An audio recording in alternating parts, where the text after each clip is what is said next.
One question, just one, and it might change the way you think about your entire life. Have you ever wondered, the 12 years you spent in school, were they really for you? Or for someone else's benefit?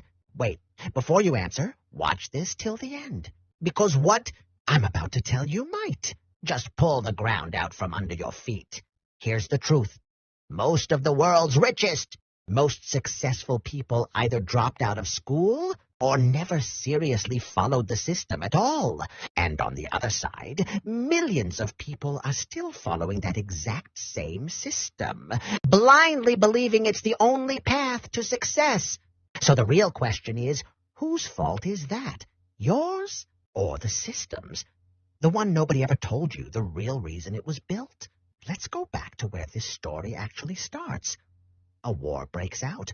A powerful army suffers a crushing defeat, so bad it has to hand over half its territory to the enemy.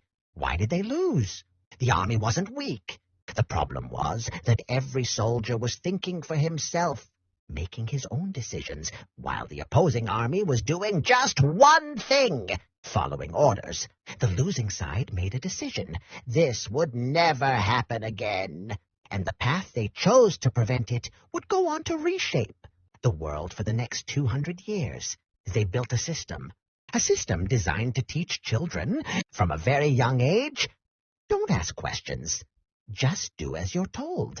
Sit when the bell rings, stand when the bell rings, walk in line, memorize what you're given, write what you're told. This system lasted 8 years, and its purpose was never to make children smarter. Its purpose was to make them obedient. Now notice something else that was happening at the exact same time. The age of machines had begun. Factories were rising everywhere. But there was one big problem. Where would the workers come from? People were content on their farms, running their small trades.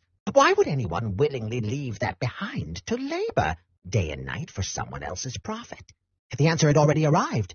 The very same system that was built to produce soldiers was now being adopted by country after country. Only this time, the goal wasn't soldiers. It was workers. Workers who show up on time, work quietly, and feel grateful for a paycheck at the end of the month. From childhood, one single dream was planted in every mind. Study, get a degree, get a job. No one was ever taught to build something of their own, because people who learn to build for themselves rarely agree to labor in someone else's factory. And if you think this story only belongs to other countries, think again. When our own country was under foreign rule, there was a problem for the rulers, too. How do a handful of people control such a massive population? The solution came from the same playbook.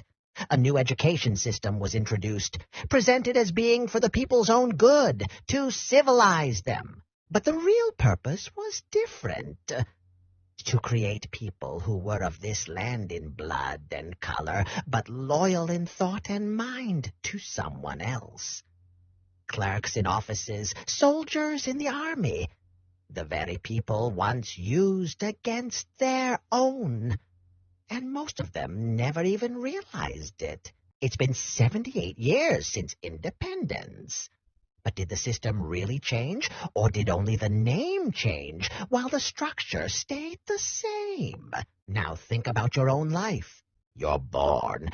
Your family's very first wish is admission into a good school. You walk in with a mind that's curious about everything, with no limits at all. And that very mind gets locked into a syllabus.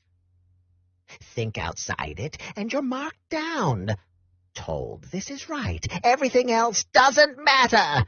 12 years of school, then college, then coaching classes, year after year, lakhs of rupees, countless sleepless nights, all for one single dream, a job. And when you finally walk out with your degree, reality is waiting for you. Interview after interview, rejection after rejection, family expectations, relatives' taunts, and a confidence slowly dissolving from the inside. Did you ever stop to ask yourself, who did I really learn all this for, myself or someone else's benefit? Now look at the numbers. Because this is the part nobody wants to tell you. Even at the country's top engineering colleges, hundreds of seats now go every year without a single company showing up to hire. Millions of graduates walk out with degrees every year, only to spend years searching for work. And when a job finally comes, the salary often feels far too small against everything that was spent to get there. The money, the years, the effort. And yet, every year, millions of children line up for the exact same race. Same books, same syllabus, same dream. No one stops to ask, who actually built this system, and who was it really built for? You might be thinking, so should we just stop studying, stop going to school and college? No, the question was never about education itself. The question is, are you following this system blindly or with real understanding? The same system designed 200 years ago to produce soldiers and factory workers still looks almost the same today. Asking questions is still discouraged. Thinking differently is still labeled failure. And staying obedient is still rewarded. With a degree, a job, the promise of a safe life. But the ones who recognized this trap, who kept thinking for themselves, even while inside the system, they're the ones changing the world today. Everyone else is still standing in the same line, hoping their turn comes next. So the next time you, or a child in your own home, opens a book, pause for one moment and ask yourself, am I learning or am I just being taught? Because the day you start asking that question is the day you begin walking out of a trap you can't even see. One that has held you for 152 years and counting.